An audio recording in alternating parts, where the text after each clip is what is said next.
រឿងជាប់សន្តានសត្វមានរឿងដំណាលថាកាលពីដើមពិភពលោកយើងនៅមិនទាន់មានមនុស្សនិងសត្វរស់នៅទេគឺមានតែផ្ទៃទឹកផ្ទៃមេឃផ្ទៃដីព្រៃព្រឹក្សានិងអាទិទេពនានាប៉ុណ្ណោះទើបបានជាអាទិទេពជូពីទ័របានដាក់បញ្ជាឲ្យអាទិទេពប្រូតេអ៊ូសទទួលភារកិច្ចជប់បង្កើតមនុស្សនិងសត្វឲ្យកើតមាននៅលើផែនដីនេះឡើង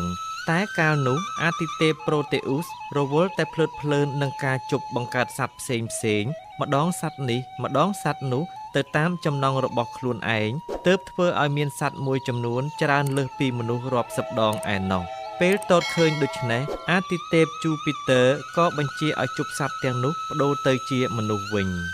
អោប្រូតេអ៊ូសហើយអ្នកឯងដឹងទេថា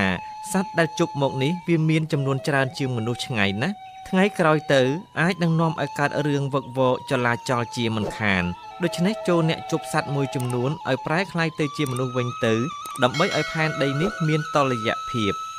ប្រូតេអ៊ូសក៏ជប់សត្វមួយចំនួនឲ្យក្លាយទៅជាមនុស្សវិញតាមបញ្ជារបស់អាទិទេពជូពីទ័រតែទោះជាយ៉ាងណាអ្វីត្បិតតែបានផ្លាស់ប្ដូររូបរាងមកជាមនុស្សហើយក៏ដោយក៏និស្ស័យជាសត្វរបស់អ្នកទាំងនោះនៅតែដិតជាប់មកតាមខ្លួនជាដដែលមិនមានប្រែប្រួលអ្វីឡើយ